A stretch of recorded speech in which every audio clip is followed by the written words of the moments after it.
Bonjour et bienvenue dans ce troisième Tactica carnet de guerre consacré au Sundar. Je suis avec un invité prestigieux. Ça va, je te mets pas trop la pression? Ah non, merci. Bonjour à tous.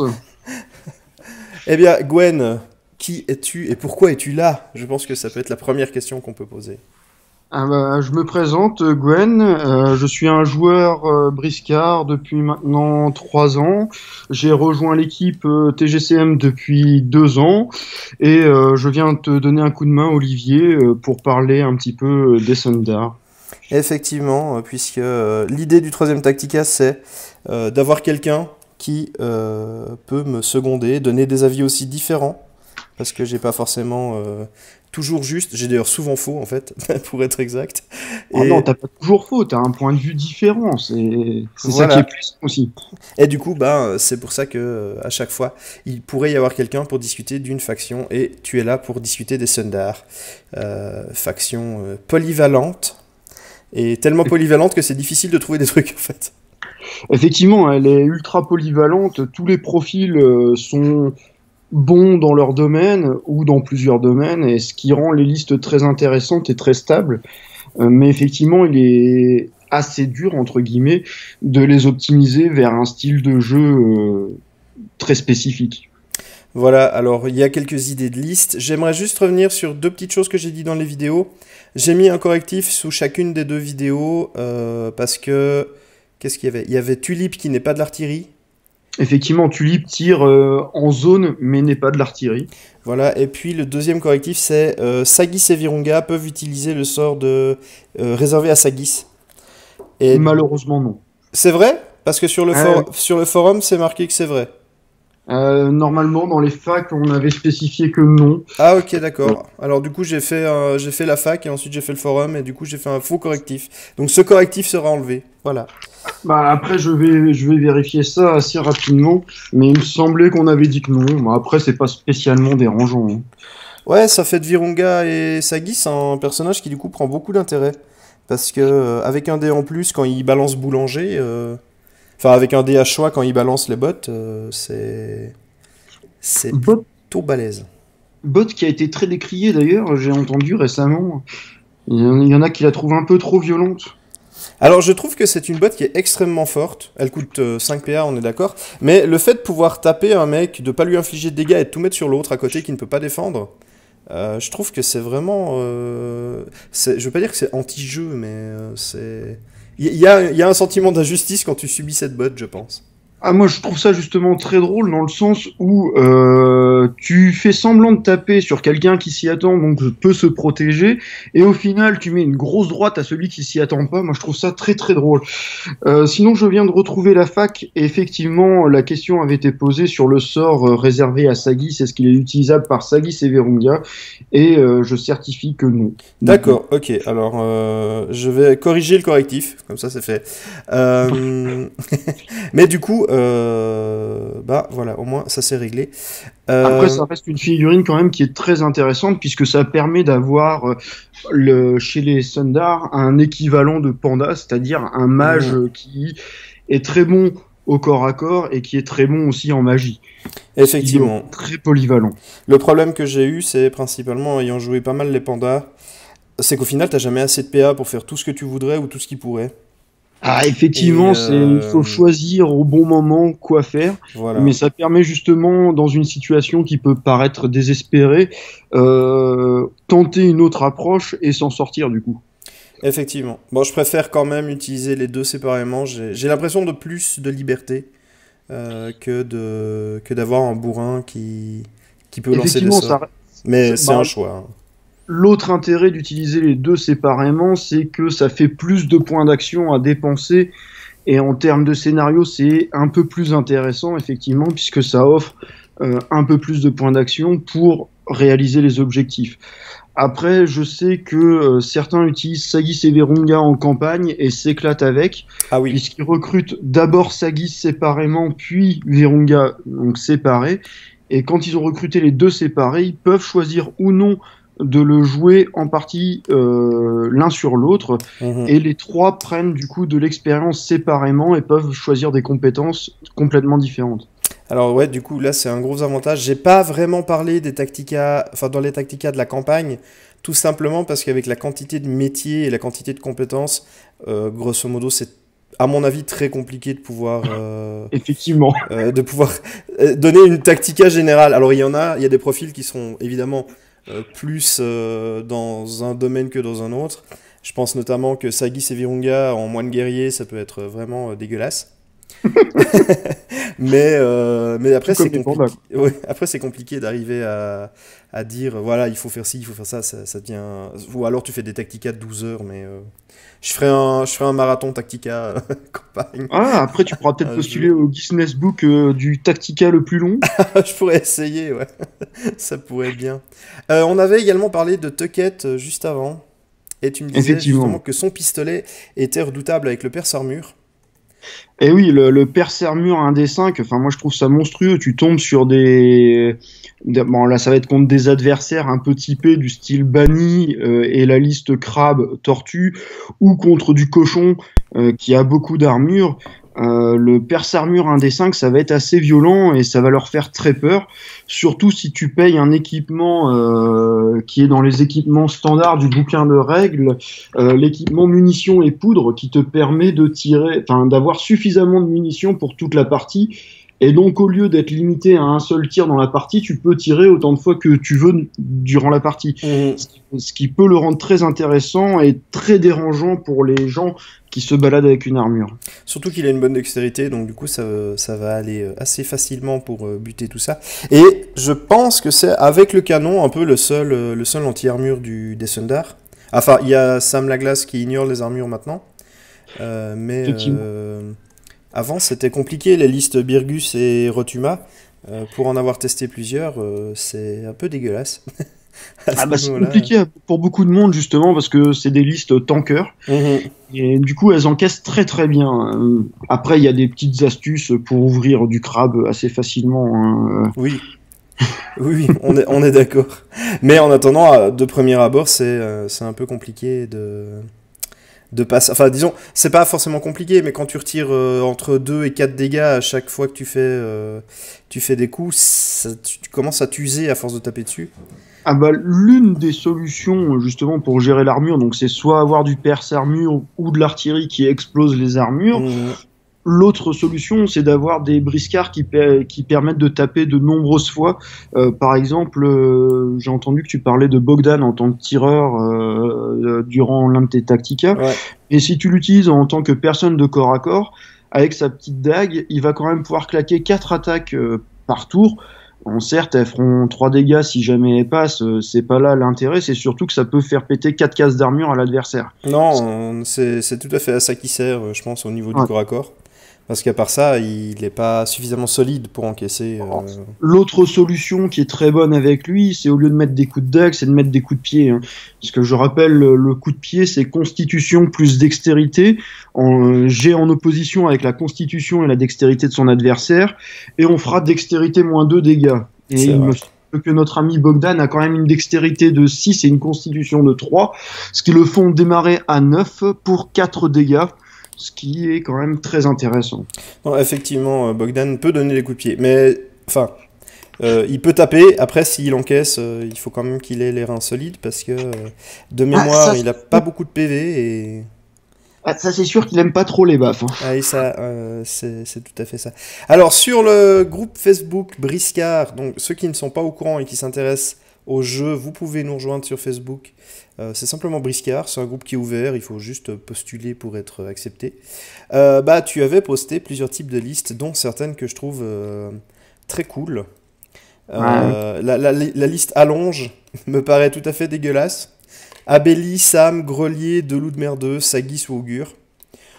Ah, Ça me si tu veux paraît. la rendre encore plus dégueulasse, remplace l'un des loups de mer par Mathurin, ce qui te Mhm. permettra d'avoir un Grelier qui aura beaucoup de PA pour se défendre à chaque fois qu'on le charge grâce au Mathurin, et grâce au cri de guerre de Sam pourra faire ses contres avec un bonus d'attaque, c'est juste abject. Exactement, c'est un peu beaucoup dégueulasse. Et puis tout ça à allonge, hein, donc du coup ça gère absolument toute la table. Ah oui, oui, oui. D'ailleurs, il y avait une question à propos du Maturin qui avait été posée, je ne sais plus où. Si tu as 2 Maturins dans la zone, est-ce que tu as 2 PA de plus? Bonne question, je rattrape la carte du Mathurin du coup pour la relire parce que ça demande effectivement, je l'avais vu. Hum, Techniquement, oui, tu as plusieurs PA quand les effets se cumulent par le Mathurin. Ah ouais, ça va piquer. Oui, donc du coup, 2 Maturins, 2 PA quand l'adversaire te charge, en fait. Et oui, parce que en fait, le Mathurin, c'est sa capacité spéciale Vigie qui offre des PA quand on charge un Sundar à moins de 5 brasses de lui. Donc du coup, techniquement, effectivement, quand tu as plusieurs Mathurins, ça se cumule. Ok, ben c'est toujours bon à savoir, et du coup, je pense qu'on va avoir droit à ouais, des putains de greliers 2 Maturins, ça risque d'être moche. Euh, avec un petit Se sort. jouer par un. Ouais, mais grelier de Mathurin avec un petit bonus de magicien ou alors le bonus de Sam Laglace, ça va être sympa. Ça va être sympa. Oui. Donc voilà, on trouve quand même des trucs un peu dégueulasses à faire derrière. C'est quand même bien. C'est pareil, un truc dégueulasse. Est-ce que tu as parlé de Powder Monkey? J'ai parlé de Powder Monkey et j'ai dit que en fait Powder Monkey en soi il servait pas à grand chose parce qu'il pouvait pas faire bouger le canon. Mais qui tirait très bien avec, mais Alors, il y a une chose qu'il faut savoir, c'est que Powder Monkey ne peut pas être recruté sans son canon, mhm. mais il n'y a rien qui stipule qu'il doit être le servant Ah oui, on est euh, d'accord, oui. du canon. Donc, rien ne t'empêche de recruter Powder Monkey et son canon, et de déclarer par exemple un Bogdan en tant que servant Dans du le but. canon, Ouais. ce qui te permet d'avoir un mec quand même Powder Monkey, il a quoi? Il a 39 points de mémoire. Ouais, il a quelque chose comme ça, ouais.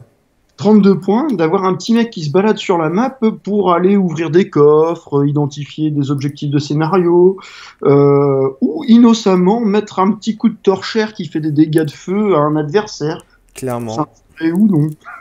Ça, c'est clairement le truc. Et il y a je viens de penser en fait qu'il y a dans le livre de campagne un équipement qui est justement la torchère, qui est accessible à tous et que j'en ai absolument pas parlé. Ça m'est complètement passé par-dessus la tête. Je me rends compte que maintenant que avoir un petit personnage comme ça, bon, lui il a déjà une torchère en soi dans les mains, mais avoir un petit perso comme ça, comme dans d'autres bandes, un dodger ou quelque chose qui a, voilà, bah ça peut être bien dégueu, justement avec les dégâts de feu. L'inconvénient de la torchère du livre de campagne, c'est qu'elle risque, enfin, elle va forcément s'éteindre à un moment de la Oui, partie et tu sais pas trop, enfin, ça sera déterminé au début de la partie.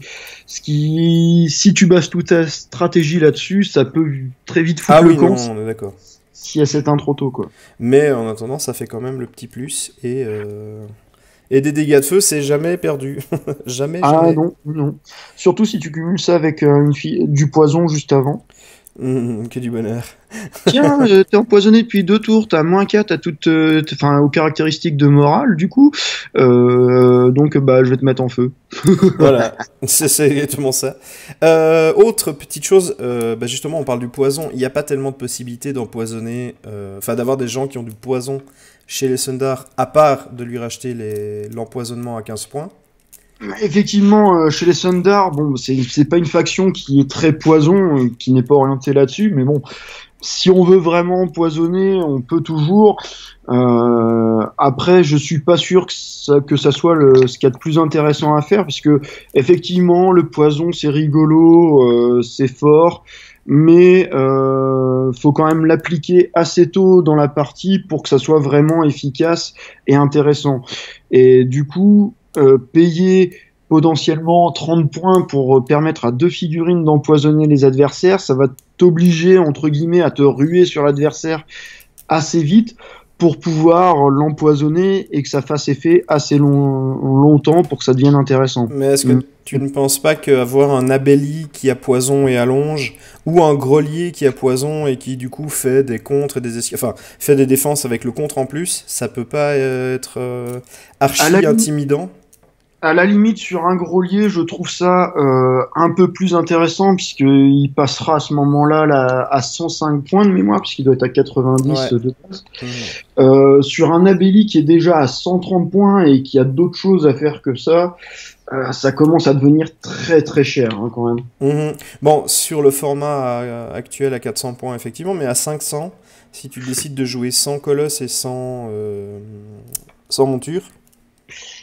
À 500 points, je préférerais quand même mettre un petit peu d'artillerie pour pouvoir gérer les colosses adverses ou des filets pour gérer les colosses adverses. Je serais pas forcément partisan de mettre du poison.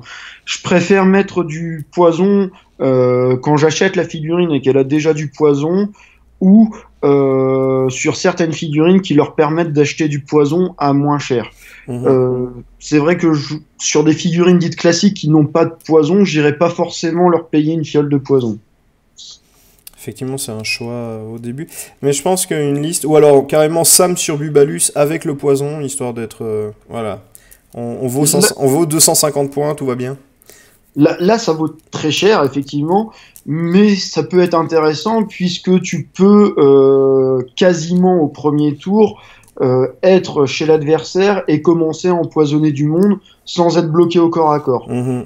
Là, c'est intéressant. D'ailleurs, une stratégie qui est intéressante aussi avec les montures, puisque tu parles de montures, c'est de foncer sur l'adversaire, donc avec la monture, et de négligemment descendre derrière sa monture et de laisser rentrer sa monture en frénésie pour qu'elle massacre un peu tout ça gentiment, tranquillement.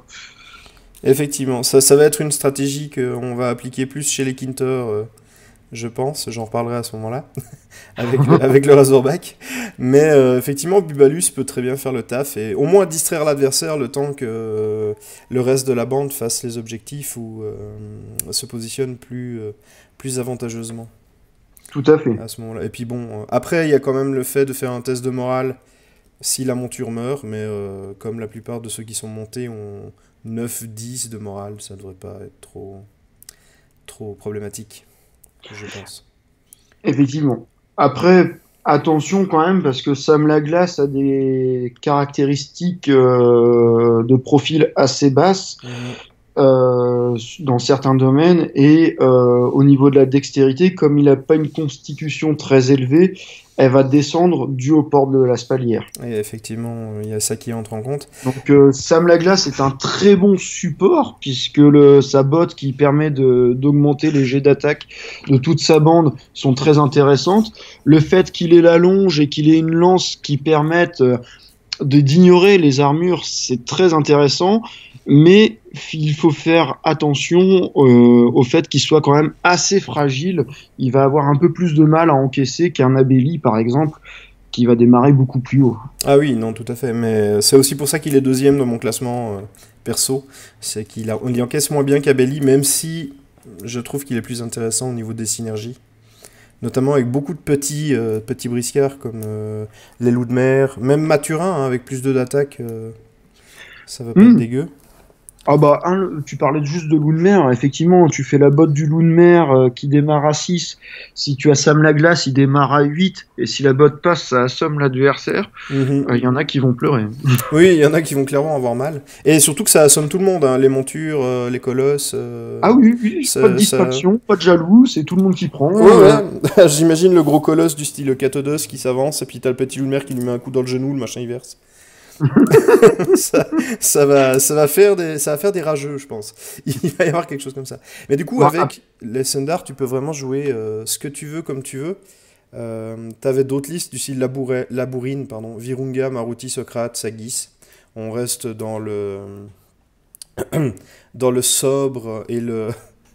le pire en plus, c'est que avec une liste de ce style-là, tu dois être à même pas 300 points, quoi. Enfin, c'est donné, quoi. Maruti, ouais, bah ça fait 250. Toi, tu dois être à 300...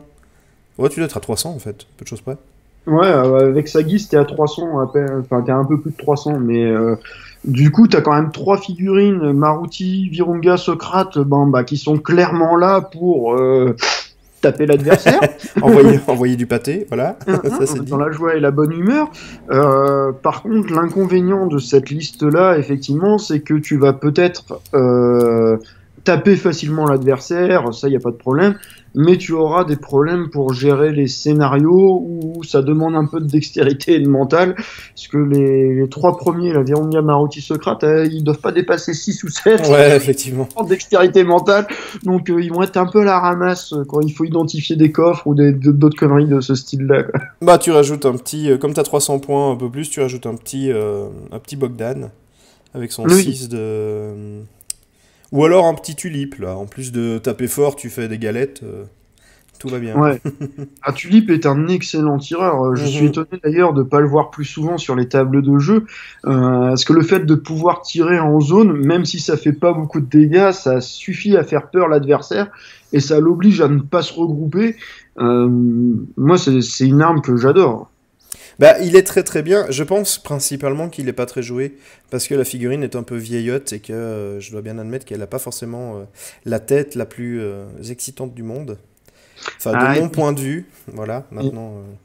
Il faut reconnaître effectivement que c'est l'une des premières figurines qui a été sculptée et bon, bah voilà, c'était les débuts, il fallait commencer et Non, se sont beaucoup améliorés en sculpture. Oui, effectivement. Mais voilà, ça fait peut-être aussi que tu joues les figues qui te plaisent. Surtout à Briscard où tu peux jouer vraiment ce que tu veux. Donc tu prendras plus facilement des figurines qui te plaisent plutôt que des figurines forcément opti. Effectivement. Mais du coup, alors, pour toi, Sundar, quelle est la compo la plus forte que tu jouerais ou que tu pourrais jouer? De façon générale, si tu veux aller à un tournoi, tu dis ok, je vais dans un tournoi, je joue Sundar et j'essaye de faire un maximum d'être le plus haut possible dans le classement. Je vais faire une compo un peu optimisée pour gagner, vraiment. Alors, dans cette optique-là, ça va pas être considéré comme la plus forte puisque ça va dépendre aussi de la façon de jouer et de la façon dont l'adversaire réagit. Je vais parler de la liste la plus stable de mon point de vue. C'est ce que j'ai appelé la liste classique dans celle que je t'avais proposée. Donc elle vaut 400 PO, donc si on joue en 400 PO c'est nickel. Si on va à 500 PO, on peut l'agrémenter d'une ou deux figurines en fonction des profils qu'on choisit. Cette liste c'est Abeli, Virunga, Sagis, Deloudmer 1. Pourquoi je considère que cette liste est ultra stable? Parce que on va commencer par Abeli, profil qui a 5 partout, ce qui est quand même excellent. Il a l'allonge naturelle, il a une excellente arme de corps à corps, il peut tout faire, aussi bien taper que accomplir les objectifs de scénario. Derrière, on a un Virunga brut sans nom, qui va être là clairement pour massacrer l'adversaire. Il va pas être là pour accomplir le scénario, il va être là pour massacrer. Sagis, mage de soutien, on va pouvoir lui payer son sort gratuit et le sort relance à minima. Donc son sort gratuit va lui permettre de faire toutes ses actions à 2 ou 3D en fonction de la réussite sur ce sort-là quand il est lancé. On choisira qu'un seul des dés lancés forcément, mais ça permet quand même de, normalement, sans dépenser de PA supplémentaires, réussir toutes ces actions. Et après, les Deloudmer 1 sont là, pourquoi? Parce que la botte est absolument abject, hein, ça on en a déjà un peu plus tôt dans la vidéo, et à côté de ça, ils ont une hache d'abordage. La hache d'abordage, c'est quoi? C'est une arme qui permet de taper en faisant un peu plus mal puisqu'elle fera force plus 1 dégât, mais surtout, elle permet de gérer les objectifs de destruction et de crochetage des objectifs, tout sauf 1. Et là, c'est juste monstrueux puisque tu arrives à côté d'un mât, tout sauf 1, tu lui as fait perdre 3 points de structure. C'est juste génial. Ouais, c'est juste. Ils ont aussi des viatiques. Et ça, mine de rien, ça fait son petit effet. Pour les équipements, je conseillerais sur les Deloudmer Racine de Mandragore. Pour éviter... Mandragore te permet d'ignorer l'effet d'un test moral raté. Ce qui va te permettre de continuer d'agir avec une figurine au moment le plus important peut-être. Effectivement. Et après, on peut compléter, si on monte à 500 points, avec une petite Mae qui est considérée comme Sundar, bien que mercenaire, ça t'en parlera plus tard. Ouais, je parlerai d'elle durant les mercenaires, mais... Maruti, Sam, enfin après, on peut se faire Hmm. plaisir. Est-ce que tu remplacerais pas un loup de mer 1 par un loup de mer 2, histoire d'avoir la carte d'Abelli, le Monkey Crew? C'est le Monkey Crew, hein, je crois. Motley Crue, Motley peut-être. Crue, pardon, ouais, quelque chose comme ça. Mais qui booste, enfin, durant un tour, ils peuvent tous relancer leur dés. Alors, oui et non. Alors, c'est vrai que la carte d'Abelli, personnellement, je la joue très rarement. Euh, Plusieurs raisons à ça, c'est que, un, elle vaut quand même très cher, C'est vrai. bien qu'elle permette d'avoir des relances à tir-larigot pendant un tour, hein. Mhm. Donc, elle est chère, mais très intéressante. Et l'autre raison, c'est que les loups de mer sont quand même très fragiles avec leurs 18 points de vie. Et si tu mets un loup de mer 1 et un loup de mer 2, les gens auront tendance à sniper directement le loup de mer 1 qui peut être très très dérangeant dû à sa botte et au fait qu'il transporte des équipements pour gérer les objectifs. Résultat, je préfère stabiliser en mettant deux, comme ça je peux me permettre d'en perdre un et continuer à faire peur en fait. Mhm. Et d'avoir le deuxième pour continuer. Après, c'est un choix personnel, hein, Non, non, mais justement, mais je pense que c'est effectivement une liste qui est très stable, qui est très forte. Peut-être que le Virunga sera remplacé par Maruti pour certains. Il aura d'autres utilités, notamment creuser, parce que creuser avec Maruti, c'est facile. Ah oui, avec sa pelle. Mais l'autre avantage aussi de Maruti, c'est qu'il peut traverser tous les terrains difficiles sans aucune pénalité grâce à sa machette, Mhm. ce qui le rend aussi intéressant. Après, le Virunga, effectivement, il va avoir un intérêt un peu différent, puisqu'il est là vraiment pour taper sans se poser de questions. Rien ne t'empêche d'équiper notre petit Virunga d'un point américain négligemment, pour qu'il tape encore plus fort. Effectivement. Mais du coup, il perd sa botte. Non, il perd pas sa botte, il perd son attaque standard à 3 PA. Donc du coup, quand on met une arme sur quelqu'un, la botte ne disparaît pas? Tout dépend si la botte est liée à son arme ou pas. Là, en l'occurrence, elle est liée à ses points, et bien que tu lui mettes un point américain, il lui reste un deuxième point pour déclencher la botte. D'accord, ok, c'est comme ça. Ah, ok, je voyais pas ça sous cet angle. Mais du coup, ça devient effectivement, oui, négligemment mettre 7 points de dégâts facile, quoi. Voilà. Fastoche. Après, il y a des choses très salaces à faire avec Virunga, hein, mais bon. Bon, Virunga avec des potions de force, ça devient tout de suite aussi très marrant. Vi- Ah, vu- j'ai constaté ça. Tu aimes bien blaster l'adversaire à coups de potion de force Ah, ou de mais sort, de flamme élémentaire sur les pages. Je- Virunga sert à ça, je veux dire, comme ses dégâts enfin, sont basés sur sa force, comme la force augmente, les dégâts augmentent. Certaines figurines, elles ont des dégâts qui sont pas calés sur la force, et du coup, les potions de force ne vont lui permettre que de toucher mieux. Donc, Virunga sublime la potion de force. Et puis, il est là pour taper, quoi. Je veux dire, pourquoi s'en priver Alors, pourquoi son privé? Parce que moi, je lui préférerais peut-être un sort. Alors, je suis en train d'essayer de le retrouver du type Force des Anciens, qui Oui. est accessible à la symbiose, qui permet d'augmenter de 2 les dégâts infligés par la cible. Donc du coup, tu payes ça au mage et tu vas pouvoir le distribuer à qui tu veux dans la bande au moment opportun.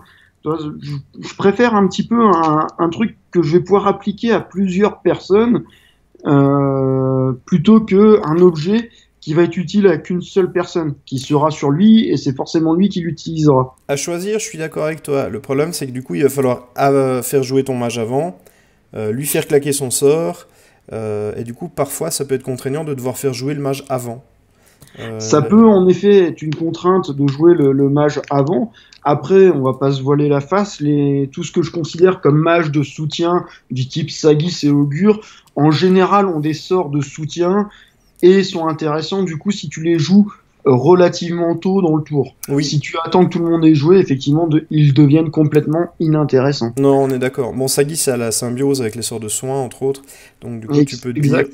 est-ce que je le joue avant, après? Mais effectivement, Force des Anciens est un très bon sort parmi ceux accessibles à Sagis. Euh, Ma foi, voilà. Moi, oui, j'aime bien les potions de force, en fait. Je t'avouerai que j'aime bien les potions de force. Et le petit sort d'élémentaire. Ah, ce petit sort a tellement fait du café chez moi que je ne peux que l'aimer. Ah, après, on a ces petits classiques comme ça, hein. Ah C'est oui, vrai que c'est un petit sort qui provoque des dégâts de feu, c'est toujours intéressant. Mais il est vrai que sur des matchs de soutien, je leur préfère jouer des sorts de soutien plutôt que mhm, des matchs de blast. effectivement. Bon, le problème aussi, c'est que si ton Sagis meurt bêtement, ben, du coup, t'as plus accès à ton sort. Tandis que les popos, au final, tu choisis quand tu les utilises. C'est un choix à prendre à ce moment-là. C'est juste ça, en fait. Certains Un, un- préfèrent avoir le Virunga boosté aux potions, tandis que d'autres préfèrent avoir le Sagis boosté. un Enfin, autre sort que je trouve très très très très drôle et qui est accessible qu'au Sundar, c'est le sort pile ou face. Ce sort-là est juste monstrueux puisque tu vas pouvoir, une fois qu'il est lancé, choisir le côté opposé du dé. oui, Et alors non, d'ailleurs, j'avais une question avec ce sort-là. oui. Parce que normalement, D10 officiel est vrai, le 0 est à l'opposé du 1. Et Alors non, ça, c'est pour les dés en base 10, effectivement. voilà. Sinon, les dés en base 9, c'est le 1 qui est opposé au 9 de mémoire. C'est possible, je ne sais plus. Enfin, il me semble que tous mes D10 sont de façon à avoir la critique sur l'échec critique sur la critique. Mais du coup, en Ouais. fait, suivant comment, tu peux te débrouiller pour avoir un dé dégueulasse où tu as le 10 qui est sur le 5 ou un truc dans le genre. Ça peut être, en fonction du dé que tu utilises, ça peut être bizarre. Effectivement, mais ce sort-là est juste monstrueux. Effectivement, Oui, si tu oui. trouves le dé où le 1 est opposé au 0, ah ah ah, tu as raté ton attaque. Non, non, je viens de te faire une critique dans les dents. Blah. Mais ça va être ça, hein. Je pense que ce sort-là est très bien pour ce petit jeu. Tu as deux chances de faire une critique sur ton D10, ça devient intéressant. Puis encore, si tu fais une charge et que tu as le 9 qui est sur le 2, comme ça tu peux Mm. être sûr d'avoir 4 chances de faire une critique, c'est bon.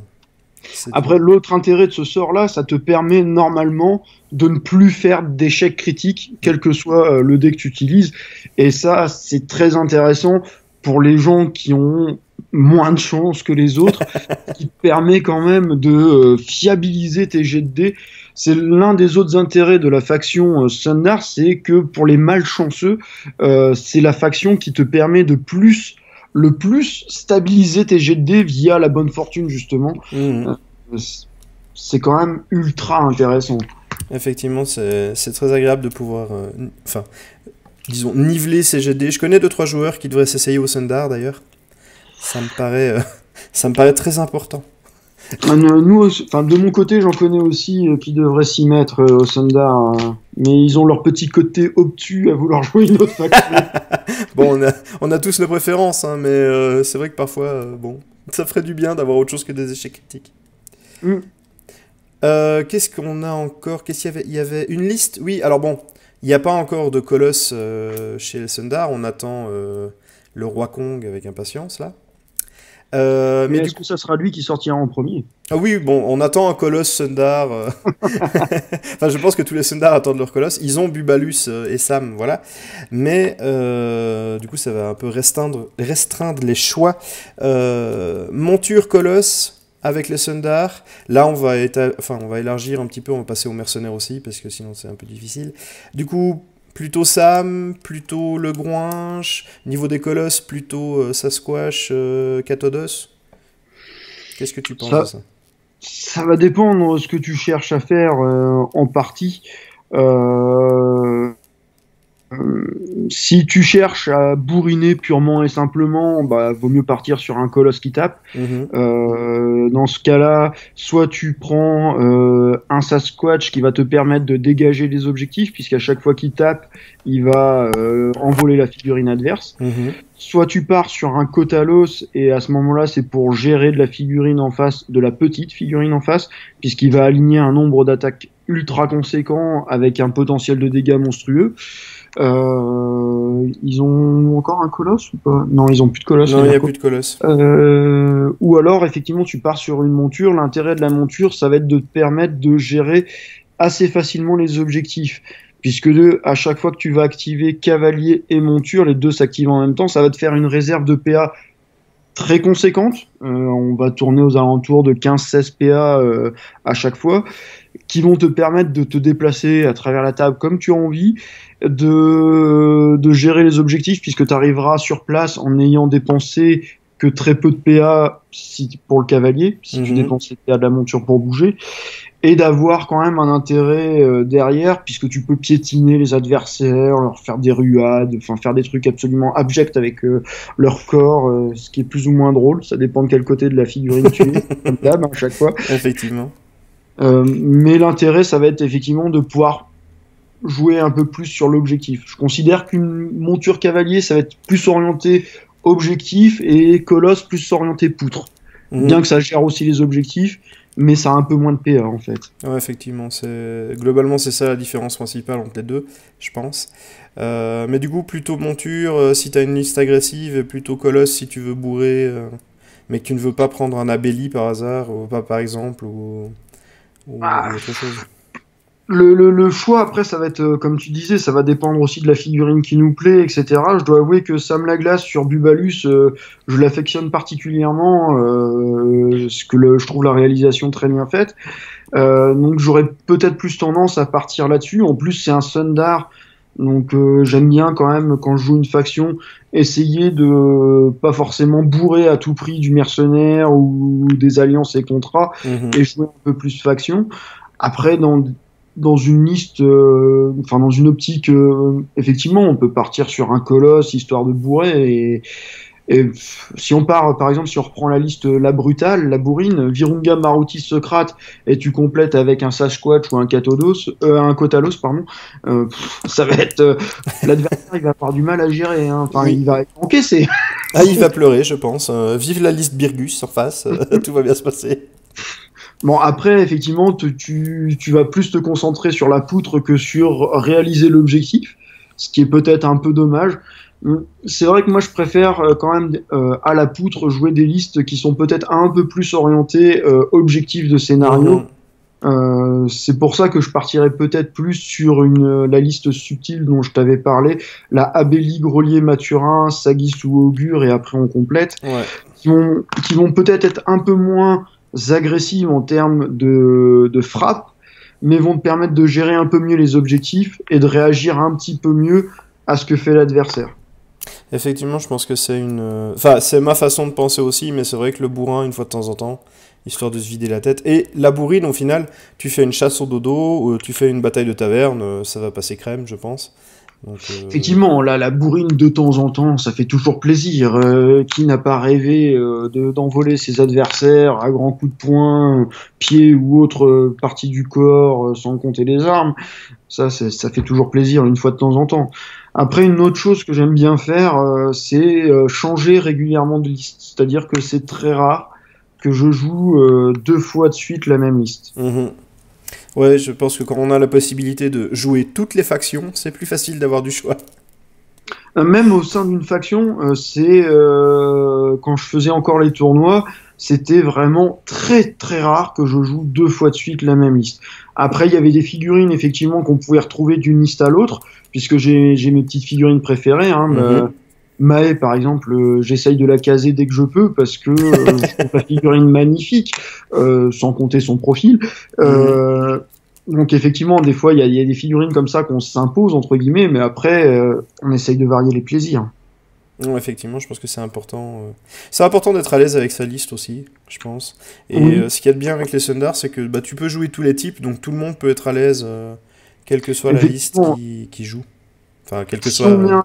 Si on est un peu plus à l'aise en termes de stratégie, de tactique et de liste, effectivement, changer régulièrement, ça permet de renouveler le plaisir du jeu, bien qu'il y ait quand même 40 scénarios, donc le plaisir est loin d'être atteint rapidement. Mais pour les personnes qui seraient peut-être un peu plus légères en termes de stratégie et de tactique, se baser sur une liste qui plaît, on va commencer par apprendre à bien la maîtriser. Effectivement, c'est peut-être un peu plus efficace, puisqu'ils vont pouvoir, en la jouant régulièrement, ça va permettre de connaître toutes les petits tips et astuces avec sa liste. Ça peut être intéressant aussi, effectivement. Et puis, dans toutes les listes que tu m'as mis, que tu as mis sur Facebook, il y en a une, je trouve, qui manque. C'est la liste, on en avait parlé un tout petit peu avant l'enregistrement, c'est la liste spéciale tireur, avec une Abeli, Tuckett, Tulip, Bogdan et Dixon avec le canon, avec le tonneau à poudre. Effectivement, ça va être la liste tireur. Alors, tu vas peut-être manquer un peu de punch si on t'attrape au corps à corps. C'est pourquoi je conseillerais dans cette liste-là peut-être de caser un Maruti. Pourquoi caser un Maruti? Parce que sa botte va permettre de dégager tes tireurs, puisque la botte repousse l'adversaire. C'est toujours intéressant quand même d'avoir une figurine ou deux qui te permettent de dégager tes tireurs dans ces cas-là. Et effectivement, tu vas faire pleurer l'adversaire, puisque normalement, tu vas te déplacer quand même très très vite avec la plupart des figurines. Bon, il y a Dixon qui va traîner un peu la patte, mais sinon toutes les figurines se déplacent très très vite, vont tirer comme des dingues. Enfin, après un Tuckett avec son tromblon va péter les armures, le Bogdan va pouvoir tirer dans tous les sens, le Tulip va pouvoir tirer sur plusieurs en même temps. C'est toujours très très intéressant. Non, je pense que c'est une liste qui peut faire pleurer plein de gens, surtout si tu as une table un peu stratégique, avec des hauteurs, avec des passerelles, avec des trucs. Ça peut être vraiment Après, très très casse-burne. un autre complément, c'est que tu peux payer un Powder Monkey et son canon. Et là, tu vas commencer à vraiment avoir envoyé du pâté à distance. Hein. Entre le tir d'artillerie qui les empêche de se regrouper et qui peut faire perdre beaucoup de PA à tout le monde en zone, Tulip qui tire en zone, donc provoquer plein de petits dégâts sur plusieurs figurines, le Bogdan qui via sa botte peut faire énormément de dégâts quand même en un tir, le Tuckett qui va te permettre d'affaiblir les armures, et un Maruti pour dégager tout ça. Enfin, ça va être sans oublier le Dixon, hein, qui n'est pas en reste, tirer plus facilement.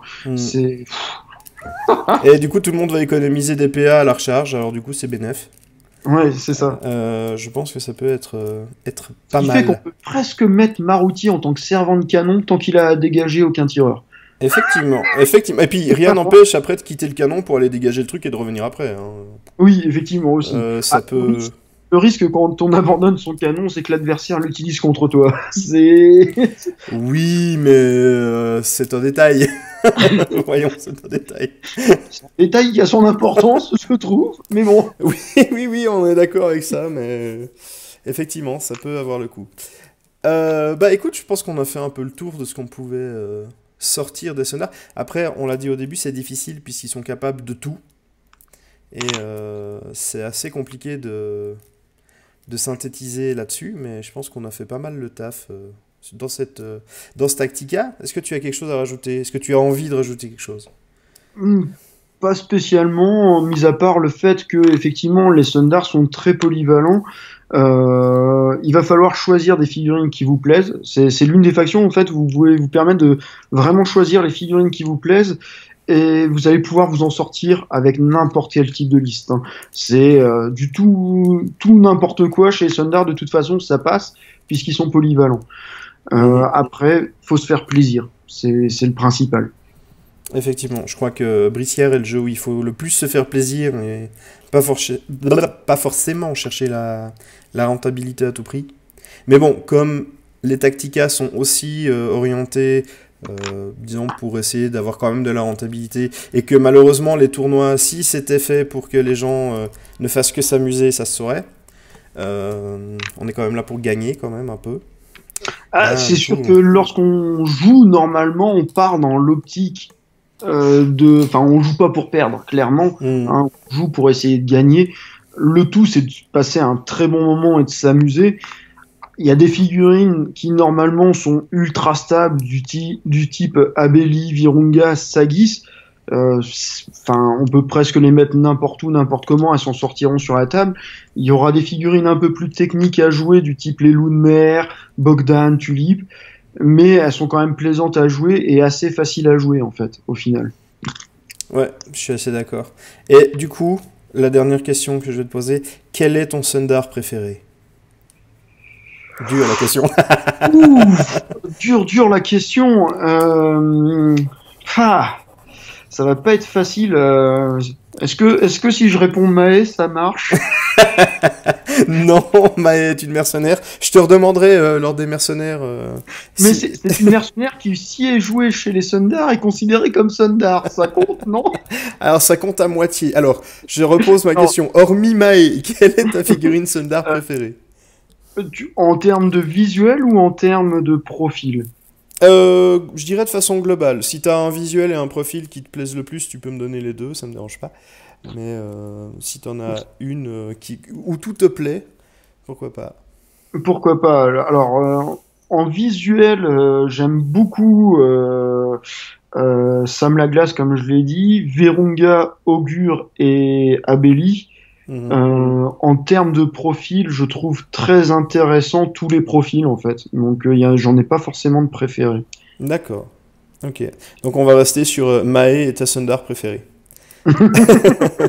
Celle qui Ouais, allie à la fois figurine et profil. Et qui n'est pas Sundar. ouais, qui est Sundar sans lettres, Voilà. mercenaire sans lettres, c'est comme on veut. Effectivement. Bah écoute, du coup, Gwen, je te remercie pour tous ces conseils, toutes ces réponses à toutes ces questions et toutes les idées de listes qu'on Bah, de a. rien. Après, j'espère que d'autres joueurs vont se faire connaître et apporteront aussi leur point de vue, parce que c'est toujours intéressant d'avoir le point de vue des autres joueurs. Par exemple, j'ai été agréablement surpris lors d'un dernier tour, d'un des derniers tournois, pardon, à la WAC Taverne, puisqu'un joueur a joué à 500 points, Sam sur Bubalus, Virunga, Tulip, Lunmer 1 et Maruti. Et c'est ce que j'ai considéré comme la liste originale, puisqu'il est Mhm, effectivement il est sorti des grands classiques Abeli, Virunga, Sagis, Lunmer. mhm. Et mine de rien, il a très très bien tourné. Donc j'invite les joueurs à proposer leur liste et à venir en discuter, puisque tous les points de vue sont bons à prendre et chacun a son style de jeu. Effectivement, donc je pense qu'on peut faire des choses intéressantes et surtout hors des sentiers battus. Aussi une petite question. Bah, quand j'ai posé ma question donc pour avoir quelqu'un pour discuter avec sur Facebook, j'ai pas eu énormément de réponses. Est-ce que bah toi qui travailles justement avec TGCM, enfin chez TGCM, est-ce que les Sundar sont une faction beaucoup jouée? Parce que j'ai pas l'impression en fait, et c'est bizarre. Alors les Sundar, effectivement, sont TGCM en vend. Mhm, Et ça, il n'y a pas de souci. Ils en vendent peut-être un petit peu moins que du Maok ou du Mercenaire, ça c'est sûr. mhm, Mais ça en vend. Il y a du joueur Sundar, effectivement. On en connaît pas mal. On en rencontre beaucoup sur les salons et sur les différents événements sur lesquels on se déplace. Après, effectivement, en tournoi, on les voit très peu, ce qui est fort dommage puisque c'est quand même l'une des factions les plus stables du jeu, puisqu'elle peut tout faire. Chaque profil, enfin avec certains profils qui sont spécialisés dans certains domaines, mais si on cumule tous les profils, elle peut tout faire et plutôt bien. C'est pour ça que je trouve ça étonnant et moi aussi de pas en voir plus que ça. Mais bon, je ne sais pas. Voilà, peut-être que bah, d'autres factions sont plus attrayantes pour la plupart des gens. Il doit y avoir un peu de ça, je pense aussi. Ah, si on part sur l'attrayant, nos amis Quintor, on va les entendre grogner à l'autre bout de la map. Oui, il y en a beaucoup. Non, Je pense que quand je vais faire les tacticas sur les Quintors, il y en a beaucoup qui vont dire que je suis une mauvaise langue, puisque je risque de les comparer aux Space Marines de Warhammer 40 000. Mais Ah, je suis pas entièrement d'accord avec toi là-dessus. laisse-moi développer ça et nous aurons un débat embrasé. Mais, J'attends avec beaucoup d'impatience le débat qui va revenir, c'est-à-dire le Birgus chirurgien également. Mais non, pardon. Oui. Alors, pour en revenir au Quintor, j'attends les joueurs Quintor et sur leur proposition de liste. J'aimerais bien voir une liste avec Commodore, Graziella et Lemousse, qui sont quand même les trois profils un peu ovni chez les Quintor, puisque c'est pas forcément des cogneurs. Et on verra ce qu'ils en font. Mais alors, chose très drôle à faire avec eux. dis-toi que enfin, cette idée de liste-là, bah, je reviendrai dessus plus précisément. Il y a une idée de liste qui a germé dans le groupe que j'ai, et elle est pas mal dégueulasse en fait. Mais je développerai ça plus tard, et on verra sur une table de jeu, parce que pour l'instant c'est encore qu'une idée de liste et rien de précis. De toute façon, chez les Quintor, il n'y a pas moyen de pas faire dégueulasse. Hein. Global- Les joueurs Quintor vont nous saquer à la fin de la vidéo. Ah, c'est dégueulasse, ils critiquent les Quintor et tout. Ah non, mais globalement, c'est pareil, c'est une faction qui est très très stable et qui ont des profils qui envoient quand même. Oui, bah voilà, c'est l'espèce marine du jeu. Enfin bref. Je te remercie pour cette, avoir Mais c'est partagé normal. cette vidéo. C'est totalement normal, merci à toi de m'avoir invité. Bah écoute, ce sera avec plaisir que je recommencerai avec toi si ça te dit pour une faction dont tu as envie. Hein. Je proposerai sur le groupe Facebook, je pense, à chaque fois pour voir s'il y a des gens intéressés. Et je regarderai qui a de motivé. Donc si tu as envie, tu n'hésites pas à te reproposer. Il n'y a pas de souci. Et voilà. Alors, merci à tous ceux qui nous ont écouté déblatérer toutes nos stratégies bizarres avec des Sundar. Alors que, bien sûr, je ne suis pas joueur Sundar, mais ce n'est pas grave. Ah, Euh... ah, je peux pas tout jouer, il faut que j'en laisse aux autres aussi. oh, tout de suite. Et puis, bien, si vous avez également d'autres idées qui ont germé dans vos petits cerveaux fourbes, n'hésitez pas à laisser en commentaire, soit sur le Facebook, soit sur le groupe Briscard, soit sous la vidéo, etc. Donc, n'hésitez pas, je pense que tout le monde est très intéressé par toutes les stratégies qui tournent autour de cette faction, au final. Une des plus vieilles, quand même, que TGSM a sorti. La première, je crois, d'ailleurs, en fait. Avec les Quintor, Hmm. effectivement, c'est les deux premières factions qui sont sorties. Et puis, du coup, pour partager des idées et autres, on n'a pas forcément abordé tous les sujets ni toutes les figurines. Je pense à Black Teach qu'on n'a pas du tout évoqué, en fait.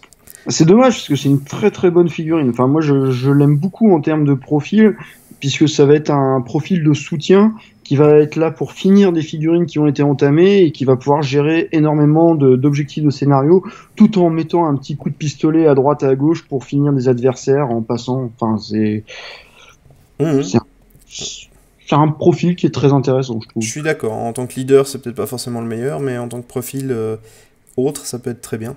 Et puis, voilà, donc donnez vos idées, vos avis. De même que n'hésitez pas à critiquer le fond et la forme, comme pour les deux autres vidéos Tactica. C'est important pour moi pour savoir qu'est-ce qui vous plaît, si ça vous intéresse, si ça vous plaît d'avoir quelqu'un aussi avec moi pour discuter, parce que moi je trouve que c'est très agréable, mais c'est peut-être pas le cas de tout le monde. Et du coup, vos avis m'intéressent. Merci Gwen.